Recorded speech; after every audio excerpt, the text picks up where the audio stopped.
saya Nabila Zahda dengan NIM 2315040031 dengan rekan saya. Halo, aku Lailatul Azma dengan NIM 2315040013 dengan rekan saya.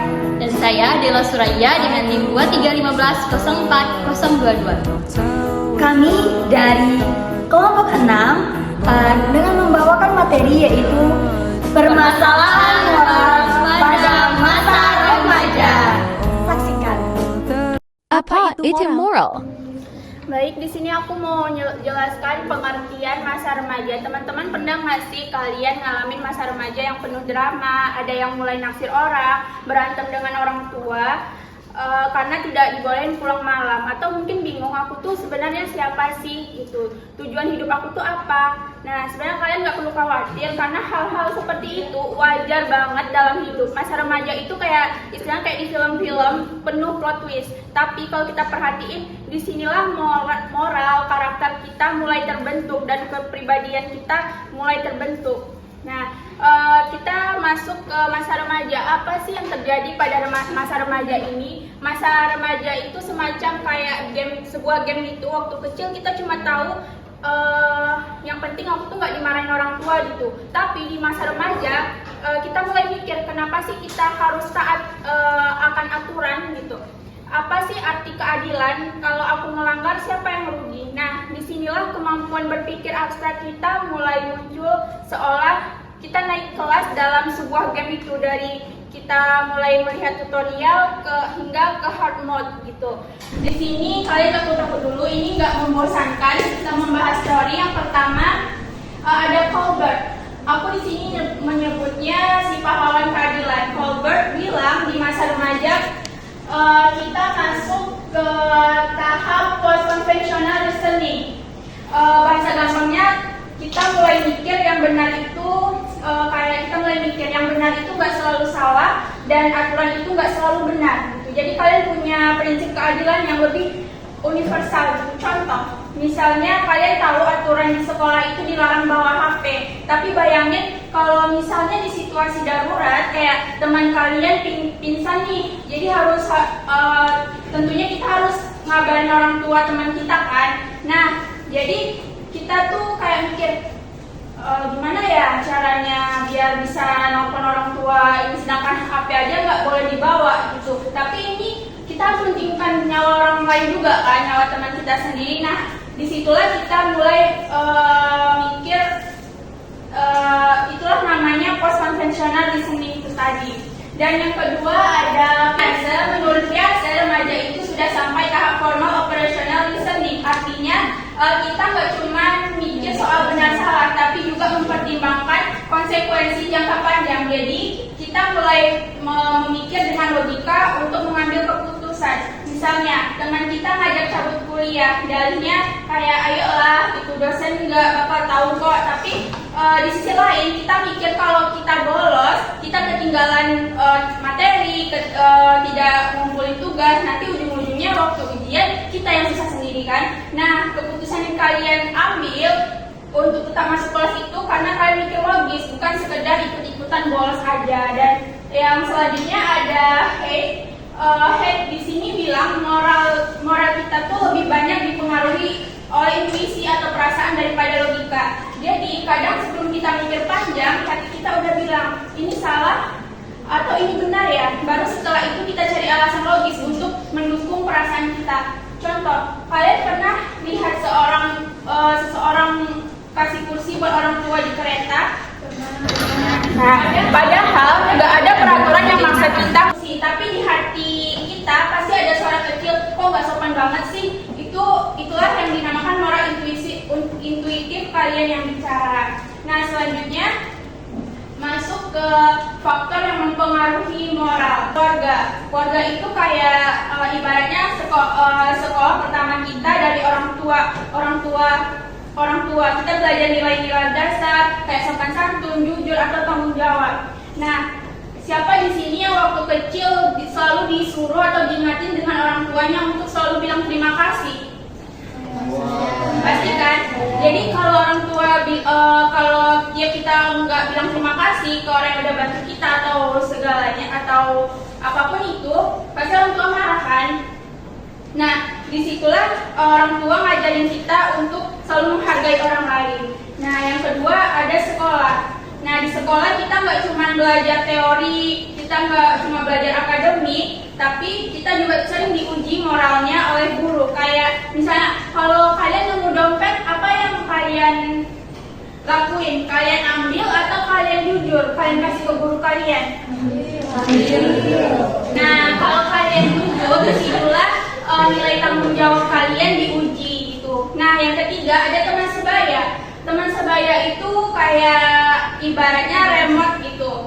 Mereka bisa membawa kita ke channel manapun. Gitu. Ada channel yang baik, ada channel yang buruk gitu.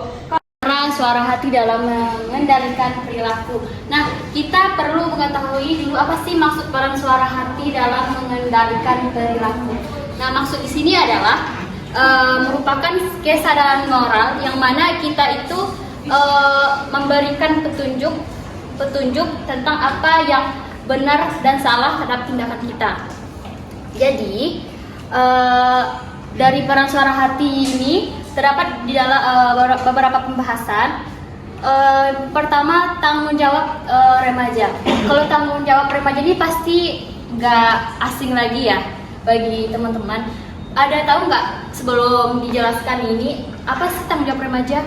Maksud dari pembahasan ini adalah remaja perlu belajar mengendalikan perilaku sendiri karena pengawasan orang tua dan guru tidak lagi seketat saat mereka masih anak-anak.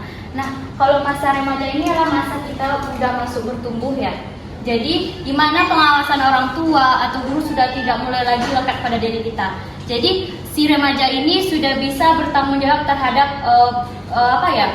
suatu perilaku, tindakan, dan dia juga sudah berani mengambil resiko gitu.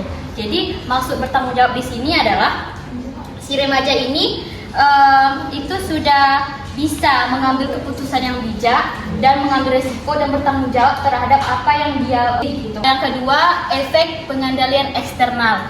Itu hukum atau rasa takut dipermalukan sering tidak efektif dan bahkan bisa mendorong perilaku salah, terutama jika peluang ketahuan rendah. Nah, efek pengendalian eksternal ini maksudnya adalah di mana situasi remaja itu tindakannya bukan dari motivasinya sendiri, malahan mendapatkan tekanan mungkin dari orang tuanya.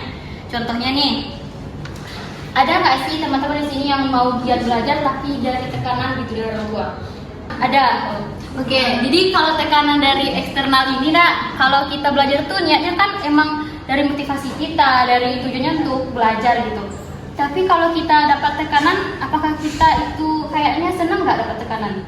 Di situ tuh pengaruh eksternal itu bisa terjadi dari luar kita. Apabila kita mendapat tekanan, jadi motivasi kita untuk belajar itu jadi rendah. Pengendalian internal suara hati. Nah, perilaku positif muncul dari rasa bersalah, bukan rasa malu. Kemudian suara hati stabil mendukung perkembangan kepribadian yang baik. Maksudnya di sini adalah suara hati itu adalah pengendalian diri kita gitu. Istilahnya tuh kita sudah berpendirian dalam hati kita. Contohnya kita berpendirian teguh atau bersifat jujur lah gitu. Misalkan ada nggak tergoda untuk berbohong? Pasti ada kan? Nah gitu. Jadi kalau kita mempunyai pengendalian hati yang benar, hati yang tulus gitu, kita apapun kondisinya kita akan teguh dalam pendirian kita gitu. Remaja seperti ini pasti dia berpikiran positif dan tidak akan tergoda dengan hal apapun. Selanjutnya, ketidakstabilan suara hati dapat terjadi karena konflik antara perlakuan orang tua, ekspektasi teman sebaya, kesenjangan antara konsep diri dan kenyataan juga mempengaruhi stabilitas hati. Nah, maksudnya di sini adalah di mana kondisi kompleks dapat dipengaruhi oleh berbagai faktor, termasuk juga pengaruh orang tua dan teman sebaya. Contohnya, mungkin teman-teman atau si remaja inilah mungkin dari rumah dididik kayak agamais gitu. Udah dapat dari teman sebayanya kayak bebas gitu pertemanannya, nggak mandang mungkin agama tuh mungkin dikit lah bagi dia gitu. Jadi ketika dia mengimbangi bagaimana dia berinteraksi dengan teman, apakah dia memasukkan ajaran dari orang tuanya kah atau dengan temannya? Jadi dia bingung gitu. dia mengikuti suara hatinya yang mana, itu yang membuat dia lebih ketidakstabilan suara hati. Yang terjadi pada masa remaja. Kalau permasalahan yang terjadi pada masa remaja ini, aku mau tanya, ada yang tahu nggak contoh apa saja sih permasalahan yang terjadi pada masa remaja ini? Susah untuk mengungkapkan sesuatu. Hal yang normal. Kenapa?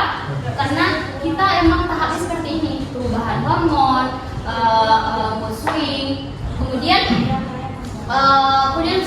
kesulitan untuk mengontrol emosi. Itu adalah hal normal bagi remaja.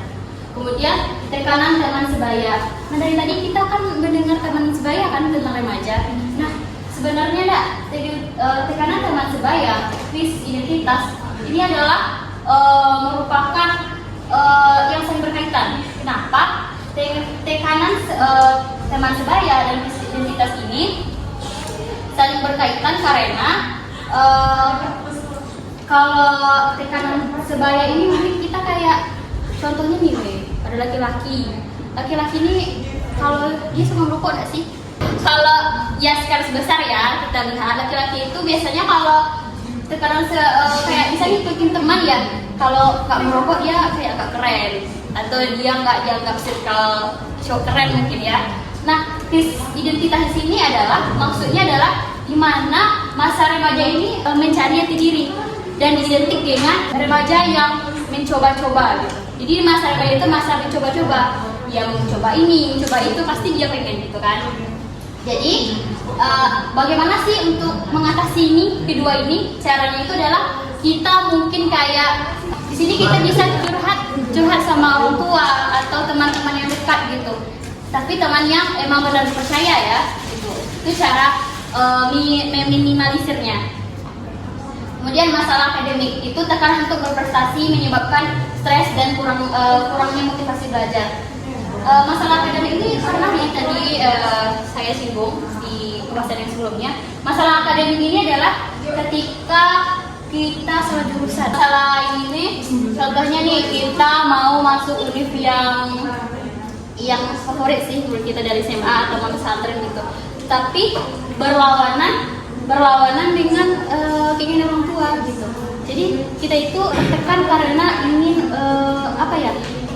karena berlawan dengan ingin mematuhi orang tua gitu. Jadi tertekan karena mematuhi apa yang ingin kita dari orang tua. Jadi pas kita masuk dari tersebut kita nggak nyaman, kita bukan passion kita di sana. 5. Kesehatan mental itu gangguan stres, kecemasan, depresi, munculnya akibat tekanan sosial dan keluarga. Di sini juga kesehatan mental itu juga berkaitan dengan keluarga teman sebaya. Maksud keluarga teman sebaya itu adalah mungkin kalau tadi itu contoh akademik ya, kalau tentang keluarga dari orang tua. Kalau tekanan sosial dari teman sebaya itu dari keluarga maaf. Kalau tekanan sosial itu mungkin dari teman sebaya ya, kita dari mana pergaulan kita, gimana kita menyelesaikan diri. Sedangkan kalau keluarga itu contohnya mungkin maaf ini mungkin ada yang kolen atau itu maaf ya, mungkin dia nggak senang pulang dari rumahnya karena dia kayak nggak asik loh di rumah karena pertengkaran seperti itu gitu. Itu juga mempengaruhi kesehatan mental si remaja. Kemudian penggunaan media sosial. Tadi udah disinggung oleh teman saya, Laila. Tadi tentang media sosial kelebihan memicu kecanduan, gangguan tidur, cyberbullying. Nah, memicu kecanduan ini pastilah kita ini suka scroll nggak sih? Nah, situ pasti ya menimbulkan kecanduan. Iya. Apalagi TikTok. Kalau cyberbullying itu kayak pembulian secara online, kan? Jadi perilaku berisiko, rasa ingin tahu dan tekanan teman masih memicu perilaku seperti merokok atau konsumsi alkohol. Nah tadi itu kan ada disinggung juga tuh masalah tentang teman sebaya memicu perilaku yang seperti itu tuh. Ini sama dengan kayak tadi kesimpulannya tuh masa remaja itu masa yang coba-coba, masanya untuk mencari jati diri. Contohnya kita mencoba ini nih, alkohol atau narkoba atau seks mungkin. Jadi gimana sih rasanya seperti itu? Itulah masa perilaku yang berisiko. Kemudian konflik dengan orang tua. Ketidakseimbangan antara kebutuhan mandiri dan kontrol orang tua sering memicu konflik. Di sini ini kesimpulannya adalah konflik dengan orang tua ini adalah perbedaan pendapat. Contohnya gini, kita ingin apa sih tadi tentang univ ya. Jadi kita tuh ingin masuk univ tuh yang passion kita, tapi orang tua kita ingin lebih ke masuk ke jurusan yang akhirnya nanti kita sudah tuh ke finansial kita pekerjaannya udah jelas gitu. Jadi di situ tuh timbul konflik kesenjangan terhadap kita dan orang tua. Itu udah belajar perkembangan semuanya kan. Nah, setiap kita belajar perkembangan pasti ada dikatakan tugas pada masa bayi, tugas pada masa anak-anak awal, tugas pada masa anak-anak akhir. Nah, di sini juga ada nih tugas perkembangan moral. Tugas perkembangan moral itu yang utama sekali itu apa ya? Yang kita rasakan. Pertama, dari perkembangan moral remaja itu ialah memahami dan menyesuaikan diri pada kelompok. Para remaja diminta untuk memahami aturan kelompok, diminta untuk memahami prinsip-prinsip kelompok gitu. Agar apa? Agar kita dapat menyesuaikan kelompok tersebut, agar kita dapat diterima oleh kelompok tersebut. Nah, remaja juga diminta untuk mempelajari bagaimana karakteristik tertentu dari kelompok tersebut. Kita diminta untuk mempelajari yang mana yang baik dan buruk terhadap lingkungan kita. Contohnya itu dalam tugas perkembangan moral itu yang pertama menerima aturan sekolah. Nah, kita contohnya nih, kita mahasiswa UIN. Di UIN itu terdapat kode etik ya kan, aturan-aturan contohnya dari berpakaian. Di UIN kita diminta untuk berpakaian tunik, yang perempuan disuruh pakai rok ya. Nah, untuk kita diterima di lingkungan UIN itu, maka kita diminta untuk menaati aturan-aturan yang ada di peraturan UIN tersebut gitu.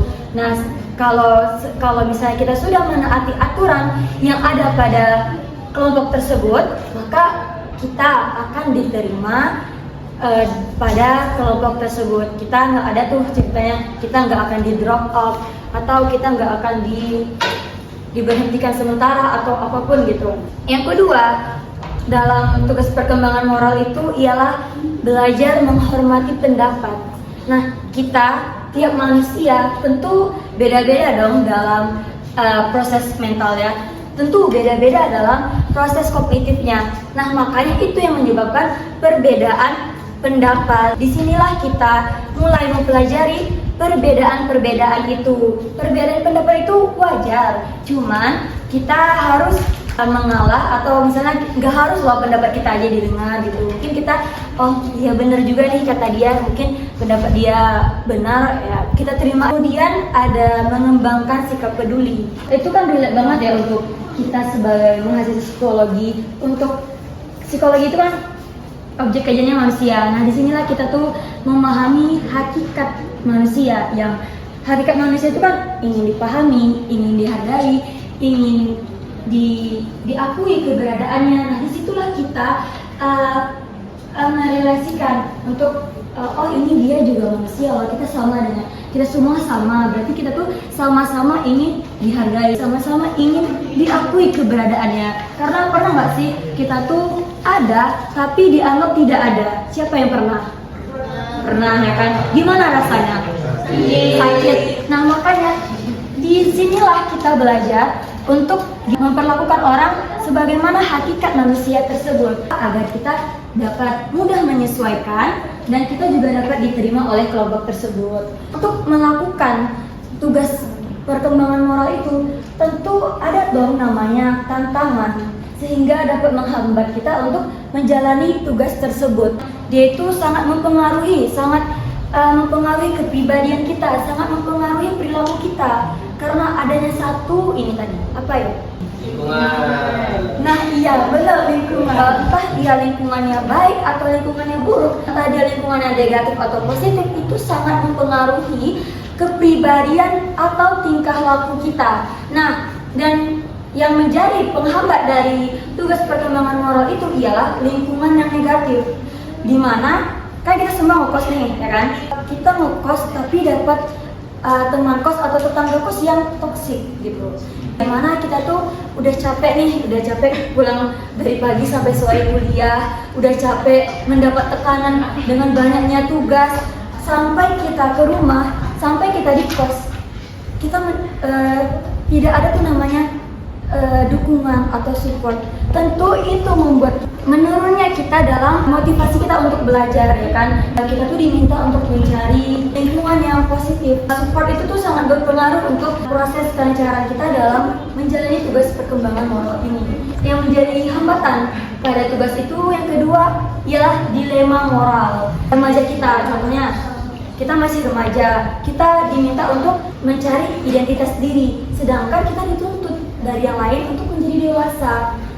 Dilema dong, bingung dong mau gimana. Kita belum selesai sama diri kita, belum selesai sama remaja kita, tapi kita udah dituntut untuk menjadi dewasa. Nah, itu dia yang menjadi hambatan dalam tugas perkembangan moral ini. Dengan menghadapi tantangan tersebut, tentu ada dong strategi dalam menghadapi tantangan tersebut. Dikasih aja rusak, itu sangat mempengaruhi dalam kita menjalani hubungan. Kemudian kita tuh dapat meningkatkan komunikasi dengan orang tua, dengan guru atau teman sebaya. Selanjutnya menciptakan lingkungan positif. Jika hambatannya ialah lingkungan yang toksik, maka dari itu kita harus menciptakan lingkungan yang positif, lingkungan yang mendukung. Kita juga dapat menciptakan suasana yang harmonis, saling menghormati, memberikan kasih sayang, dan saling support pada kegiatan positif, agar terbentuknya individu yang berakhlak mulia